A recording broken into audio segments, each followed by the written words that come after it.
तो क्या नाम अलग अलग होने से इनमें कोई भेद हुआ? उत्तर दो।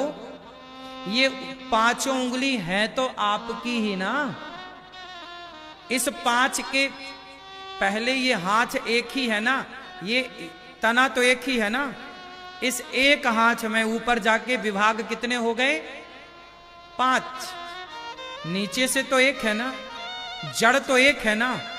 तो जड़ में तो एक है, हम सनातनी जड़ में एक हैं, हम 4 हैं। ब्राह्मण, क्षत्रिय, वैश्य और शूद्र। तुम चारों के पिता का नाम जरा बताओ कौन है? क्यों? ब्राह्मण के पिता का नाम बताओ। उत्तर दो। क्षत्रिय के पिता का नाम बताओ, चलो। वैश्य के पिता का नाम बताओ। शूद्र के पिता का नाम बताओ, चलो। नहीं ना, केवल लड़ना आता है लोगों को, बस। हम चारों के पिता एक हैं। वेद वचन बोल रहा हूं, सुनिएगा। ब्राह्मणोस्य मुखमासीद बाहु राजन्यः कृतः ऊरु तदस्य जदवैश्यः पदभ्यांगुं शूद्रो अजायत। भगवान नारायण के मुख से ब्राह्मण, भगवान नारायण के भुजाओं से क्षत्रिय, भगवान नारायण के जंघा से वैश्य, भगवान नारायण के चरणों से शूद्र। तो चारों के पिता एक हैं। जब एक बाप की संतान हो तो तुम चारों तो भाई भाई हो गए ना, फिर झगड़ा किस बात का? बोलो, तुम चारों एक बाप की संतान हो या नहीं? जोर से, जोर से। गाय के थन कितने होते हैं? बोलो। चारों थन में एक सा दूध निकलता है कि अलग अलग? चारों थन एक ही गाय के हैं कि अलग अलग गाय के? एक गाय का 4 थन है।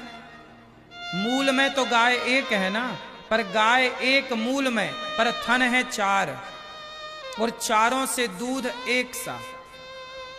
उसी तरह हम सबके मूल में एक परमात्मा है, हम उसे एक ईश्वर की 4 संतानें हैं। ब्राह्मण, क्षत्रिय, वैश्य, शूद्र। फिर आप सवाल करो कि जब हम एक हैं तो जातियां क्यों बनी? जातियां लड़ने के लिए नहीं बनी थी, जातियां व्यवस्था के लिए बनी। जैसे ब्राह्मण कोई जाति नहीं है, ब्राह्मण एक व्यवस्था है। क्षत्रिय कोई जाति नहीं है, क्षत्रिय एक व्यवस्था है। वैश्य कोई जाति नहीं है, वैश्य एक व्यवस्था है। शूद्र कोई जाति नहीं है, शूद्र एक व्यवस्था है। कैसे? ब्राह्मण की व्यवस्था क्या है? वेद पढ़ना, वेद पढ़ाना, यज्ञ करना, यज्ञ कराना, दान लेना, दान देना। ब्राह्मण के काम है कि तुम पढ़ो और पढ़ाओ, पढ़ो और पढ़ाओ, यज्ञ करो, यज्ञ कराओ, अच्छे काम करो, अच्छे काम कराओ। क्षत्रिय का काम है लड़ो देश के लिए, भाई भाई में न लड़ो, राज्य देश के लिए लड़ो। कोई आक्रांता आए, कोई आतंकवादी आए तो तलवार उठा करके हमें सुरक्षा कौन प्रदान करेगा? क्षत्रिय सुरक्षा प्रदान करेगा। वैश्य क्या करेगा? राज्य को पैसे कमा करके मजबूत करेगा। वैश्य जाएगा, व्यापार करेगा। वैश्य का काम है व्यापार करना, पैसे कमाना और आर्थिक रूप से राज्य को, देश को मजबूत करना। शूद्र का काम क्या है? शूद्र का काम है सबके साथ कंधे से कंधा मिलाकर खड़े रहे। ब्राह्मण के संग भी शूद्र खड़ा रहता है। जब विवाह होता है बेटी का, तो बताइए पंडित जी अकेले विवाह कराते हैं कि सारे समाज की जरूरत पड़ती है? दौना पत्तल लाने वाले की भी जरूरत पड़ती है, कपड़े धुलने वाले की भी जरूरत पड़ती है। क्यों जी, बात सही है? जब आप अपनी बेटी का ब्याह करते हो तो सारे समाजों की जरूरत पड़ती है। लोहार की भी जरूरत पड़ती है, कुम्हार की भी जरूरत पड़ती है, नाई की भी जरूरत पड़ती है, धोबी की भी जरूरत पड़ती है, हाँ या ना। फिर हमारे यहां बिटिया का जब ब्याह होता है तो अकेले पंडित जी का आशीर्वाद नहीं मिलता, चारों वर्णों का आशीर्वाद मिलता है, सबका हमें आशीर्वाद। और हम लोग जब बेटी का विवाह होता है तो सभी को भोजन कराते हैं। क्यों जी, आपके यहां सबको भोजन कराने की परंपरा है कि नहीं? उत्तर दो। फिर हम लोग आपस में लड़कर के कभी रहे ही नहीं, हम तो प्यार मोहब्बत से रहे। अंग्रेज आए, मुगल आए, उन्होंने जातियों को जातवाद का जहर घोल दिया जातियों में, और जातियां तो बनी थी व्यवस्था के लिए, बाद में हो गया जातवाद।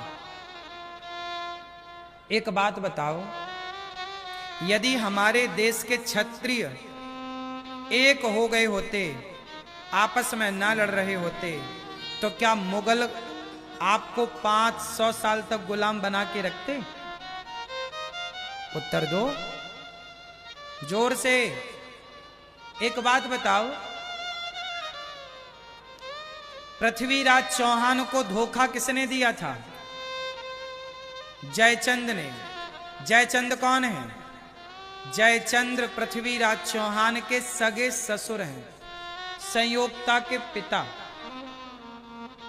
यदि सगे ससुर ने धोखा ना दिया होता, एक क्षत्रिय को दूसरे क्षत्रिय ने धोखा ना दिया होता, तो बताइए दिल्ली की सत्ता पर मोहम्मद गौरी आके कभी बैठता? बोलो जोर से।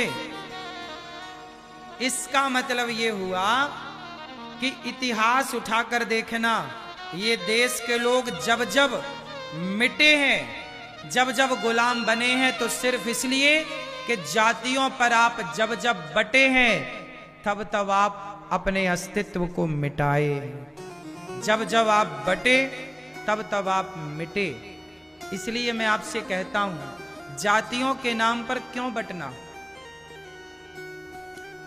हमारे यहां बंटवारा था ही नहीं, सब अपना अपना काम करते थे। राजा का काम अपना राज, ब्राह्मण का काम अपना पोथी पढ़ना पढ़ाना, सब अपना काम फिक्स था। सबके काम बटे थे, कोई दूसरे का काम दूसरा नहीं करता था। आपका काम आप ही करेंगे, आपका काम कोई दूसरा नहीं कर सकता था। अब हुआ क्या, हम आपस में इस तरह लड़ गए कि हमारे पतन का हम ही कारण बन गए। एक झाड़ू बनती है ना, तिनकों से जोड़कर बनाई जाती है। बहुत सारे तिनकों को जोड़ा जाता है तो झाड़ू बन जाती है। एक बात बताओ, झाड़ू कचरा साफ करती है कि नहीं? जोर से। और झाड़ू यदि बिखर जाए तो स्वयं कचरा हो जाती है कि नहीं? जोर से। फिर जहां सुमति तहां संपत्ति नाना, रामचरितमानस में लिखा, जहां सुमति तहां संपत्ति नाना, जहां कुमति तहां विपत्ति निदाना। इसलिए मेरे दोस्तों, ये मत कहो कि मैं ब्राह्मण हूं, ये मत कहो कि मैं क्षत्रिय और वैश्य और शूद्र हूं, मैं यादव हूं, मैं जाट हूं, मैं गुज्जर हूं, मैं ब्राह्मण हूं। ना, ये कहो मैं भारतीय हूं, सनातनी हूं, हिंदू हूं।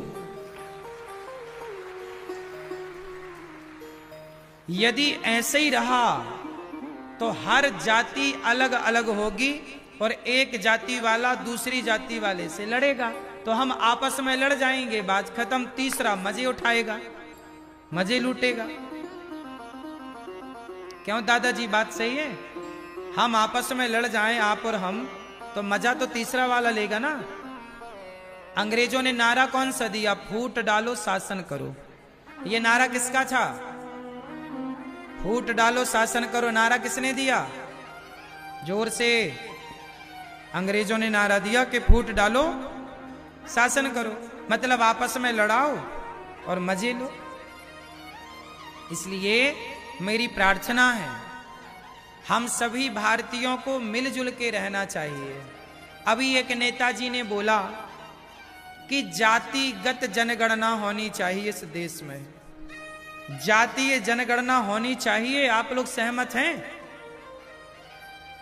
बोलो, कौन सी जनगणना होनी चाहिए? इस देश में ये जनगणना नहीं होनी चाहिए कि इस देश में ब्राह्मण कितने हैं, क्षत्रिय कितने हैं, वैश्य कितने हैं, शूद्र कितने हैं। ये जनगणना नहीं होनी चाहिए। ये जनगणना करो कि इस देश में सनातनी कितने हैं, मुसलमान कितने हैं, ईसाई कितने हैं, यहूदी कितने हैं, पारसी कितने हैं। इस देश में सनातनियों की जनगणना हो, जातियों की जनगणना क्यों हो? क्या कहते हैं आप लोग? किसकी जनगणना होनी चाहिए?